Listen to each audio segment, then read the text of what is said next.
अब तक न्यूज में आपका स्वागत है। अभी मैं आदिपुर इंडस्ट्रियल क्षेत्र में आया हूँ। यहाँ हमारे साथ में तमाम जो यहाँ लोग हैं, या ये जेएमटी का कंपनी जो अब आरकेएफएल में बदल चुकी है, ये लोग उसके मजदूर थे, लेकिन अब इन लोगों को कंपनी द्वारा किसी कारणवश हटा दिया गया है, जैसा इन लोगों का कहना है। अब आज क्या समस्या है कि ये सभी मजदूर जितने यहाँ खड़े हैं, करीब करीब 150-200 मजदूर, ये लोग जेएलके झारखंडी लोकतांत्रिक क्रांतिकारी मोर्चा के योद्धाओं क्रांतिकारियों के पास पहुंचे हैं अपने आवेदन लेकर के कि इन लोगों के साथ में कुछ न्याय किया जाए। हमारे साथ में जेएमटी आरकेएफएल के ही मजदूर हैं। भाई, आपका नाम क्या हुआ? मेरा नाम विश्वनाथ। विश्वनाथ जी, क्या घटना क्या है, क्या हुई है आप लोगों के साथ, पूरा डिटेल्स में बताइए। जेएमटी ऑटो लिमिटेड बहुत पुरानी कंपनी है। एक समय में इंडस्ट्रियल एरिया में इनसे बड़ी कोई कंपनी ना थी। ये कंपनी हमेशा ग्रो करने वाली कंपनी थी। उसके बाद इसको एमटेक ऑटो लिमिटेड द्वारा इसको टेक ओवर किया गया। एमटेक ऑटो लिमिटेड पता नहीं किस तरह की कंपनी थी, वो इसको डुबा दी। उसके बाद एनसीएलटी में चली गई कंपनी। एनसीएलटी में जाने के बाद रामाकृष्णा फोर्जिंग इसको टेक ओवर की, और अब वो मनमानी तौर से प्लांट को चलाना चाहती है। और हमारे जो वर्कर हैं, जो पुराने वर्कर हैं, जो 20 साल 25 साल 30 साल से नौकरी करते थे, वो लोग को अभी तक नहीं बुलाई। बीच में हम लोगों के कुछ 5-6 साथी हमारे गए थे प्रबंधन से बात करने के लिए, तो प्रबंधन द्वारा बोला गया कि हमको जिसको मन करेगा हम उसको बुलाएंगे और जिसको मन करेगा नहीं बुलाएंगे। इस विषय को लेकर हमारे टीम के बहुत हमारे साथी कर्मचारी लोग डीएलसी के यहाँ भी गए, उनको भी पत्र दिया गया। आज करीबन 6 महीना से डीएलसी पे डेट मिल रहा है, रिजल्ट कुछ नहीं आया। उसके बाद हम लोग थक हार के हम लोगों ने आपस में वार्ता किए, मीटिंग किए कि हम लोगों को क्या करना चाहिए, ताकि इस उम्र में किसी को कहीं नौकरी मिलेगा नहीं। ताकि अधिकतर आदमी लोग 40 प्लस के, अब इस उम्र में तो आदमी को नौकरी मिलेगा नहीं, कहा कि वो कहाँ से ज्वाइन करके कहाँ तक पहुँचा है। अब ना नौकरी मिल रहा है, उसके सब वो अरेड़ हो चुके हैं। इस विषय में हम लोगों का बात हुआ कि हम लोगों को क्या करना चाहिए। हम लोगों में सहमति बना कि हम लोगों को जेबीकेएसएस के पास जाना चाहिए, जो आज आंदोलनकारी है। और आज हम लोग देख रहे हैं कि इंडस्ट्रियल एरिया में भी जहाँ पे भी प्रॉब्लम होती है, जेबीकेएसएस की टीम पहुँच के वहाँ निर्णय कराती है, सच्चाई के लिए लड़ती है। तो हम लोगों भी चाहते हैं कि जेबीकेएसएस हमको साथ दे, और हमारे जितने भी दुखी भाई हैं वो लोग को बात आगे रखे। और हम लोगों को चाहिए वही चीज़, या तो नौकरी दे या 60 साल का सेटलमेंट दे। हम लोगों का और कुछ मांग नहीं है। और अब क्या कर रही है कि वो ले रही है, वो अपना मर्जी से नए एम्प्लॉय को ले रही है, जो इतना एक्सपीरियंस बंदा है वो लोग को नहीं बुला रही। तो कारण कुछ बताया है कंपनी ने? कारण कुछ नहीं, कोई कारण नहीं, अपना मनमानी नहीं। आईटीआई डिप्लोमा का बहुत सारे, हम डिप्लोमा हमको नहीं बुला रहा। मनमानी की। तो आप जो लोगों को ला रहे हैं या लिया जा रहा है, वो कौन है, क्यों लिया जा रहा है? अब क्या है कि यहाँ के एम्प्लॉय लोग को, जैसा कुछ एम्प्लॉय को बुलाया गया, जैसा ही मेरा डिपार्टमेंट में ऑपरेटर था जो करीबन 13-14 साल से नौकरी कर रहा था, इसको बुलाया गया। तो ये अपना इंटरव्यू दिया, दोबारा इंटरव्यू दिया। तो इंटरव्यू से वहाँ पे खुश भी हुआ सब। लेकिन इसको क्या बोलता है कि कॉन्ट्रैक्ट बेसिस में ज्वाइन कर। जो लड़का वहाँ पे मान लीजिए 13 साल परमानेंट में नौकरी किया, वर्दी पहन के जाता था, वो लड़का कॉन्ट्रैक्ट बेसिस में नौकरी करेगा। कॉन्ट्रैक्ट बेसिस में करना है तो दूसरा कंपनी में करेगा, वो क्यों करेगा कॉन्ट्रैक्ट बेसिस? ये तो मनमानी हुआ। और नहीं तो क्या है, अगर मान लीजिए एमटेक हो जाए, चाहे जेएमटी ऑटो में ही ज्वाइन किया था, जेएमटी ऑटो लिमिटेड में इंटरव्यू दे के ही गया था लड़का, तभी इसको पे रोल में रखा गया। और आज उसको मनमानी के तौर में बोला जा रहा है कि नहीं कॉन्ट्रैक्ट बेसिस में ज्वाइन करो। तो ये जो है आदिपुर इंडस्ट्रियल इलाके की बहुत ही दुर्गति है कि इस पहले तो हिसाब से देखा जाए गवर्नमेंट कॉन्ट्रेक्चुअल के बाद परमानेंट किया जाता है, यहाँ परमानेंट के बाद जो है कॉन्ट्रेक्चुअल किया जा रहा है। ये अपनी नीति और नियम चला रहे हैं। झारखंड या भारतीय श्रम कानून का पूरी तरह से उल्लंघन किया जा रहा है। नवीन जी, आप अब तक जो है जेबीकेएसएस बहुत सारा आंदोलन में भाग लिया और सच्चाई के साथ मजदूरों को, दलितों को, वंचितों को, जो पीड़ित थे उनको न्याय दिया गया जेबीकेएसएस के द्वारा, जेएलके के द्वारा। आज इतनी बड़ी कंपनी, मैं कहूँगा तो आदिपुर इंडस्ट्रियल जो क्षेत्र है 1400-1600 जो कंपनियां हैं, सबसे बड़ी कंपनी में ये गिना जाता है।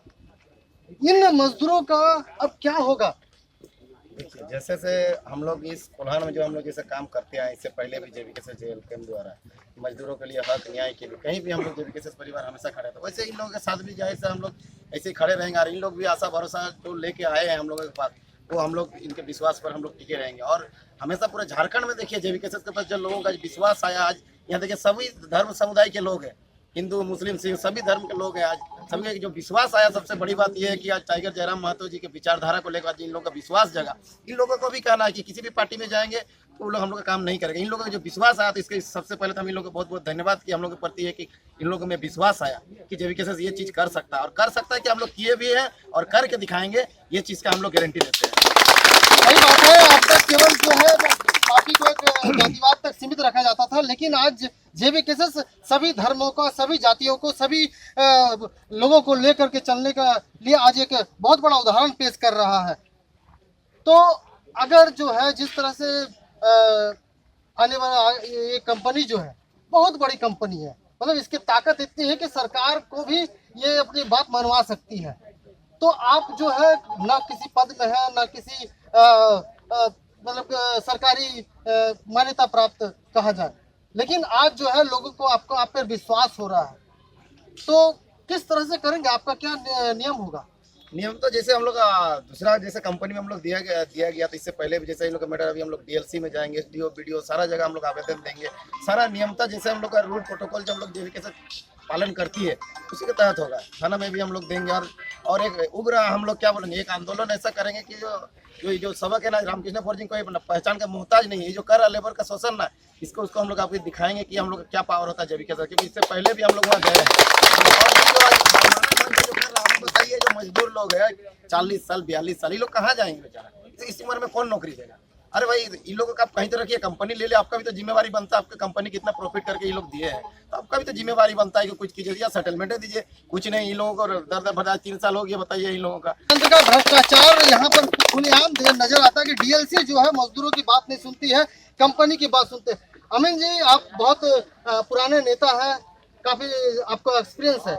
आज जेबीके में आ करके आप देख रहे हैं किस तरह से भ्रष्टाचार, आज झारखंड मुक्ति मोर्चा हो, भारतीय जनता पार्टी हो, और भी जो अन्य पार्टियां हैं, उनके द्वारा लोगों को केवल शोषण किया जा रहा है, कि क्या कहेंगे? ये पार्टी तो पहले हम बताएंगे हमारे जेबीके से परिवार है, मजदूर वर्ग के लिए है, मजदूरों के लिए है। और हम लोग हमेशा कोल्हान में हमारा जो आंदोलन रहा है बहुत टाइट रहा है, इसीलिए हम लोग फुल सपोर्ट में है। रामकृष्ण फौजी का जितना भी कर्मचारी है, जो कार्य करके कामगार हैं, इनके साथ है। चलिए, बहुत बहुत धन्यवाद। तो तरुण महतो जी, आप तो जेबीके के संस्थापकों में से एक है। तो आज जो ये सभी मजदूर भाई आए हैं यहाँ जेबीके के पास में, अभी अगर लगातार जो है आपको धरना प्रदर्शन करना पड़ा, अभी चुनाव भी नजदीक है, अभी हम मुझे नहीं लगता कि 2-4 दिन में, 1-2 दिन में मानेंगे। मुझे लगता है कि ये तो सप्ताह महीनों भर चलेगा आंदोलन। क्या करेंगे? इतने दिन आंदोलन चलेगा? एकदम आंदोलन चलेगा, और ये निश्चित तौर पर हम इनको आशा और दिशा दोनों दिखाएंगे। और ये आरकेएफएल के जो भी प्रबंधक हैं उनको भी हम बता देंगे कि जेबीके क्या है। हम लोग को इलेक्शन मायने नहीं रखता है, हम लोग चुनाव लड़ने के लिए आंदोलन चालू नहीं किए। हम लोग गरीब शोषित पीड़ित परिवार को न्याय दिलाने के लिए हम लोग आंदोलन को खड़ा किए। हम लोग का चुनाव लड़ना और लड़ाना हम लोग का मेन मकसद नहीं है। आज हम लोग बता देना चाहते हैं आरकेएफएल प्रबंधक को कि आप इस चुनौती को स्वीकार कर लीजिए, और हम लोग आ रहे हैं बहुत जल्द। अगर हम लोग आने से पहले अगर जो भी हमारे वर्कर भाई हैं, इनसे अगर आप बैठ के वार्ता अगर सफल करते हैं तो ठीक है, नहीं तो हम लोग मजबूर हैं।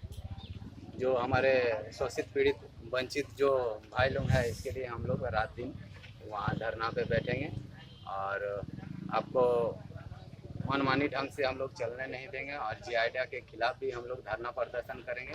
लेकिन पहला तो है कि अभी हम लोग को मजदूर भाई लोगों का बात आगे तक ऊपर तक लेके चलना है और इनका साथ देना है। आप देख लीजिए पूरे झारखंड में अभी तक हम लोग कम से कम 20 करोड़ हम लोग मुआवजा दिलवाने का काम किए आज तक, जो कि पूरे झारखंड में नहीं हुआ।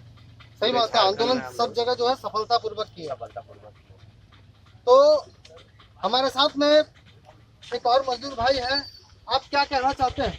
हम ये कहना चाहते हैं जो हाँ एक्चुअली हम लोग मशीन कुछ अंदर घुसाए थे, कि क्या मशीन था वो? वो लेद मशीन था। अच्छा, कुछ काम करने के लिए हमको ऑर्डर दिया गया था, हम अपना मशीन अंदर घुसाए थे। तो अभी जब हम जाते हैं बोलता है बैंक जाइए, हम बैंक से मशीन करते आपका हैं। से मैंने कंपनी के आदेश से घुसाया था या हाँ, वर्क ऑर्डर? वर्कर ऑर्डर से ही हम कंपनी के आदेश से घुसाए थे। अच्छा, तो अभी जब हम मशीन मांगने जाते हैं तो बोलता है आप वो तो हम बैंक से लिए हैं, बैंक का पास जाइए, तो देना फिर- नहीं चाह तो रहा। आपके साथ किसी तरह का एग्रीमेंट हुआ होगा ना हाँ कंपनी? एग्रीमेंट तो है, इसके बाद क्यों नहीं देना चाहेगा? वो तो हमको भी पता नहीं है। बोलता है बिक्री हो गया है, हम बैंक से लिए हुए, बैंक के पास आप जाइए। मतलब आपके कितने मशीन थे? 3 मशीन थे। 3 मशीन पे कंपनी कब्जा करके रखा हुआ हाँ है। कब्जा करके रखा हुआ है, वो देने नहीं चाह रहा। जीएमटी का समय था अभी, हाँ जीएमटी जब जीएमटी था उस समय भी। तो तरुण GMT जी, समझ सकते हैं। इस तरह से हर कंपनी, जो इतनी बड़ी बड़ी कंपनी लोगों के, जो गरीब लोग हैं किसी तरह से कमा के खाते हैं, इनको इन पर तानाशाही रवैया अपना रही है। ये तो बहुत मतलब एक अत्याचार हो मनमानी ढंग से काम कर रही है, एकदम मनमानी ढंग से। और हमारे यहाँ अभी तक ऐसा कोई नेता या कोई मंत्री, हमारे यहाँ से बहुत नेता मंत्री बने, विधायक एमएलए एमपी सब बने हैं, लेकिन अभी तक इन मजदूर भाइयों का कोई साथ देने के लिए खड़ा नहीं हुआ है। और जो आशा लेकर के JBKSS के पास आए हैं, हम चाहते हैं कि इनका जो भी डिमांड है वो हम लोग पूरा कर पाएँ, और सब बड़ा छोटा का आशीर्वाद रहेगा तो एकदम हम लोग ये काम सफल करके दिखाएंगे। बाकी देखते हैं, अगर वैसा ज़रूरत पड़ा तो जयराम दा भी आएंगे। और हमारे इस इंडस्ट्री एरिया में जो भी इंडस्ट्री आज आदिपुर गमरिया में जो बैठी हुई है, ये हमारे 3 लोकसभा और 3 विधानसभा से सटा हुआ है। लेकिन देखिए 3 लोकसभा और 3 विधानसभा में कितना नेता मंत्री बन गए, लेकिन अभी तक आइडा के खिलाफ और ये कंपनियों के खिलाफ कोई आवाज़ नहीं उठाता। आज छोटी बड़ी कंपनी, हमको लगता है 20,000 कंपनी होगी आदिपुर गमरिया में, लेकिन कोई इनके खिलाफ आवाज़ नहीं उठाता, क्योंकि सबका मंथली बंधा हुआ है। बड़े बड़े अफसर से लेकर के यहाँ जो हमारे भाई कुली कबाड़ी में खटते हैं, सबका कुछ ना कुछ मैंने आपका नुकसान ही करता है मजदूर भाई का। लेकिन ये बड़े बड़े अफसर सारे पैसे ले करके, अभी जैसे कि ये बात आ रहा है डीएलसी में, डीएलसी भी आज तक हमको लगता है 2 साल हो गया होगा ये लोग एप्लीकेशन दिए हुए, लेकिन 3 साल हो गया, अभी तक ये लोग का कोई सुनवाई नहीं। डीसी साहब को भी ज्ञापन इससे पहले दिया गया, कोई सुनवाई नहीं। तो अभी हम लोग लास्ट यही हम लोग एक अभी वार्ता में हम लोग का बात हुआ कि हम लोग को धरना में बैठना ही होगा, उसे छोड़ के अभी और कुछ नहीं होगा। ऐसे हम लोग का वार्ता से ये धरना प्रदर्शन कब से शुरुआत होगी? देख लेते हैं हम लोग, ये 2-4 दिन के अंदर में हम लोग एक डेट तय कर लेते हैं और हम लोग धरना प्रदर्शन करेंगे। अरे इतना जब RKFL का और भी इससे पहले हम आवाज़ उठाए हैं, इससे पहले भी मेरा नाम से केस किया है RKFL, लेकिन हम केस को नहीं डरते हैं और हम जाएंगे तो जरूर जाएंगे और सफलतापूर्वक हम लोग का जो भी डिमांड है पूरा करेंगे। अच्छा, भी जयराम दा बोले हैं कि किसी से बोलता हो वो आंदोलन करना है। तो दोस्तों, ये पूर्व के JMT के कामगार अब RKFL के कामगार थे, इनको हटा दिया गया कंपनी द्वारा जबरदस्ती। ना कोई लेटर, ना किसी तरीके का कोई भी इनको पैसा दिया गया, किसी तरह का कोई सेटलमेंट नहीं किया गया। अब ये जो है आंदोलन के मूड में है और JBKSS के साथ JLKM के पास आए हैं। अब JBKSS और JLKM किस तरह से आंदोलन करती है और इनको न्याय दिलाती है, अब तक न्यूज अहमदाबाद बना रहेगा और आप भी साथ देते रहे। इन लोगों के लिए दुआ मांगिए। जोहार झारखंड, जय झारखंड।